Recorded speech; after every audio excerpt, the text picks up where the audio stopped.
كي ندعو إلى الله لننشر الخير في الكون الذي بچہ جب گم جاتا ہے، اللہ نہ کسی کے بچے کو گمائے، گم جاتا ہے تو ماں باپ کیا کہتے ہیں؟ بھائی موت کی خبر آ جائے نا یہ ہمارے لیے آسان ہے، گم جائے تو ساری زندگی انتظار کی کوفت کہ پتہ نہیں کب آئے گا کب آئے گا، تو وہ کہتے ہیں مر جائے یہ آسان ہے، کم از کم تسلی تو ہو جائے گی نا بھائی یہ ہونا تھا۔ تو میدان حشر کی سختی میں لوگ کہیں گے کہ جہنم میں پھینک دیا جائے ہم کو، کیونکہ وہ تو جہنم دیکھی نہیں ہوگی نا ابھی، اس کوف سے نکالو ہمیں۔ سوچو اس وقت جب اللہ کی طرف سے اعلان ہوگا کہ عادل امام، اور دوسرا کون؟ فرمایا وَشَابٌ نَشَأَ فِي عِبَادَةِ اللَّهِ عَزَّ وَجَلَّ۔ عادل امام بننا تو میرے اور آپ کے اختیار میں نہیں ہے، پورے ملک میں ایک صدر ہوتا ہے، ایک وزیر اعظم ہوتا ہے، جو نہ میں ہو سکتا ہوں نہ آپ ہو سکتے، یہ والا آپشن ہمارے پاس بولو بھائی۔ اس لیے کہہ رہا ہوں کہیں آپ ایسا نہ ہو کہ جنت کی جانے کے شوق میں وزیر اعظم بننے کی کوشش کرو، کچھ بھی حاصل نہیں ہوگا، میں بھی نہیں بن سکتا اور آپ بھی نہیں بن سکتے، بس جو بننے والے ہیں انہی کو سدھارنے کی کوشش کرو۔ دوسرا آپشن کیا فرمایا؟ شاب نشأ فی عبادت اللہ عز وجل، وہ نوجوان، شاب کا لفظ کسے پتہ ہے عربی میں کسے کہتے ہیں؟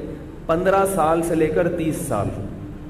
علامہ ابن حجر رحمہ اللہ تعالی لکھتے ہیں شباب کی عمر 15 سال سے شروع ہوتی ہے اور 30 سال تک زمانہ شباب کا چلتا ہے۔ شباب یعنی بھرپور جوانی، 30 سے 40 بھی جوان ہوتا ہے، مگر وہ جو امنگیں ہوتی ہیں وہ آہستہ آہستہ ٹھنڈی پڑنا شروع ہو جاتی ہے۔ 15 سے 30 سال کی جو عمر ہے نا یہ بالکل عہد شباب، اس میں نبی نے فرمایا کہ جو نشأ فی عبادت اللہ، وہ اس کی جوانی جو پروان چڑھے وہ اللہ کی عبادت میں، یعنی اس عمر میں اللہ کی عبادت کرتا ہو۔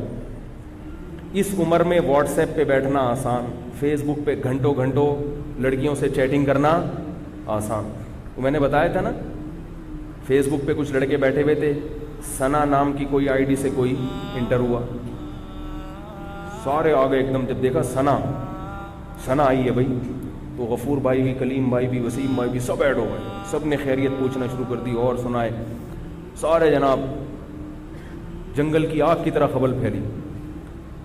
کسی نے ثنا سے پوچھا کہ آپ کا پورا نام کیا ہے؟ اس نے کہا ثنا اللہ۔ ستار لیفٹ، غفور لیفٹ، وسیم لیفٹ، ایک ایک کر کے سارے کھسکنا شروع۔ تو یہ جو عمر ہے نا 15 سے 30 سال، اس میں شہوت سر پہ سوار ہوتی ہے، اس کے علاوہ کوئی کام کرنے کا دل نہیں چاہتا، ہر وقت بس یہ فلمیں، ڈرامے، انٹرنیٹ، لڑکیوں سے دوستیاں، چکر بازیاں، اور اگر کوئی ان گناہوں سے بچتا بھی ہے تو وہ لڑکوں سے دوستی لگا کے اسنوکر کلب میں بیٹھا ہوگا سارا دن، کرکٹ کے میچز دیکھتا رہے گا، تبصرے کرتا رہے گا، آج اس نے اتنے چھکے مارے، آج اس نے اتنے چوکے مارے، کیا نتیجہ ملے گا بھائی؟ اس نے چھکے مار کے قوم کو جتوا دیا تو جیتنے کے بعد بھی آپ ویسے کے ویسے ہی۔ پاکستان اگر ہر ورلڈ کپ میں جیتا ہوتا تو بھی آج اتنی روٹیاں ہم کھا رہے ہوتے جتنی کھا رہے ہیں، اتنے ہی صبح پراٹھے کھاتے جتنے آج۔ اس سے کوئی عملی زندگی کا اس سے کوئی تعلق نہیں۔ تو خام خواہ کی چیزوں میں وقت کی بربادی، ایسے موقع پر اپنے آپ کو عبادت کے لیے فارغ کر لے اگر کوئی نوجوان، تو اللہ کو اس نوجوان پہ بہت پیار آتا ہے کہ بھرپور جوانی کا وقت جو یہ کرکٹ کے میچز میں ضائع کر سکتا تھا، فضول تبصروں میں برباد کر سکتا تھا، خام خواہ کی اسنوکر کلب میں اور ڈبو میں اور پان میں اور گٹکوں میں، دیکھو نا لڑکوں کو پوری رات گٹر کے ڈھکن پہ بیٹھے رہتے ہیں۔ چھٹی والے دن کیا ہوتا ہے؟ میں نے کچھ لڑکوں کو ایک دن پیر کی صبح کو دیکھا، اتوار کی صبح کو دیکھا کہ فجر میں آئے ہیں سارے لائن۔ میں نے کہا یار بڑا تقوی ہے آپ سب 8-10 افراد کا جو فجر میں اٹھ کے ماشاءاللہ آپ لوگ کہہ رہے ہیں ہم سوئے نہیں، یہیں بیٹھے ہوئے تھے گٹر کے ڈھکن پہ پوری رات۔ ہم نے کہا چلو یار اب نماز ہی پڑھ لیں، آج تو پڑھیں کم از کم۔ پوری رات بیٹھ کے وقت ضائع، باتیں، اس عمر میں بڑا مزہ آتا ہے۔ تو اس عمر میں اگر کوئی اللہ کی عبادت میں وقت گزار لے تو ظاہر ہے کہ اللہ اس کو زیادہ نوازتے ہیں۔ اور یہ بات یاد رکھو، جس نے ابتدائے جوانی میں قربانی دے دی دین کے لیے، کوئی گناہ چھوڑ دیا، بڑا گناہ، کسی سے عشق ہو گیا, اللہ کی خاطر اس معشوق سے تعلق کو ختم کر دیا.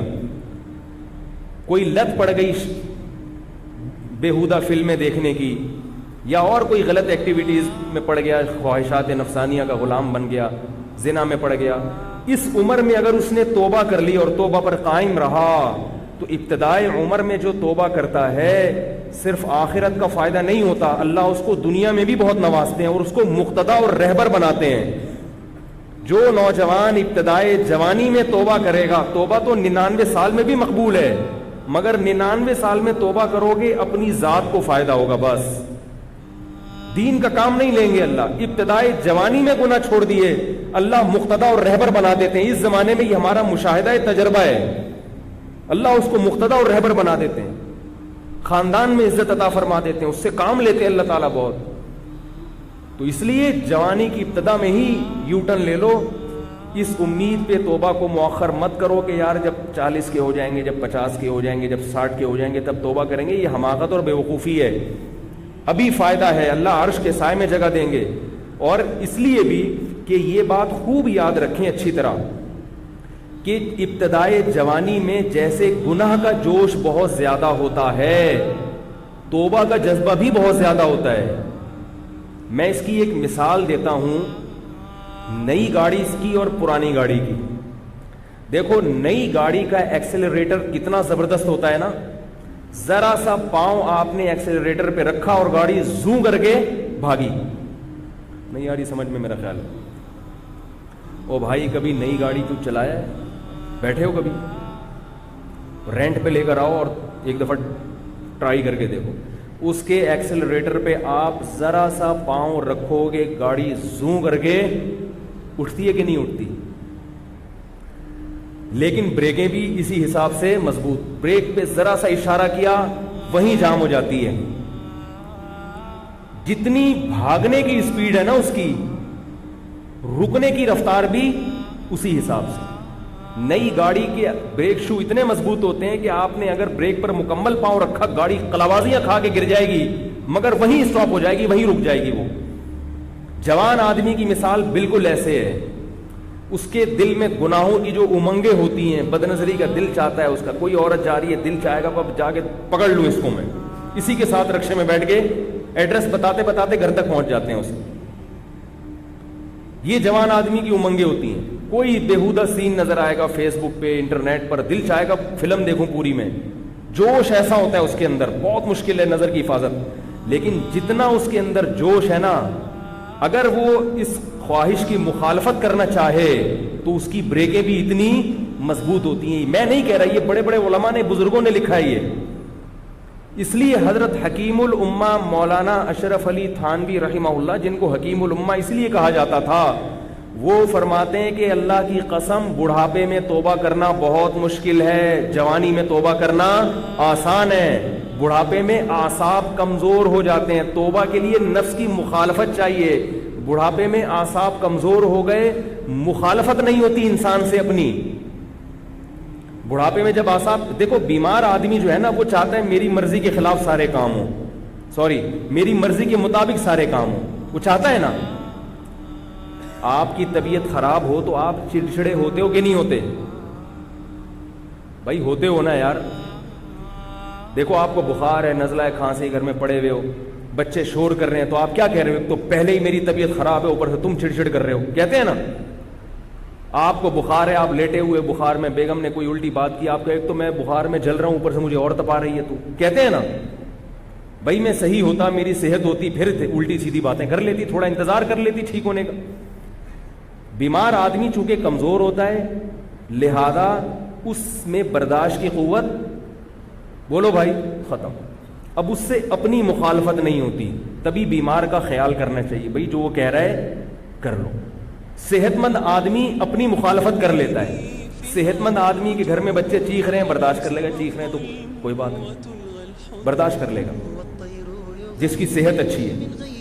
اس لیے جوانی میں ان گناہوں کی لت کو ختم کر دو تو ہو جائے گی. خدا کی قسم بڑھاپے میں بہت مشکل ہے, بہت مشکل ہے بڑھاپے میں.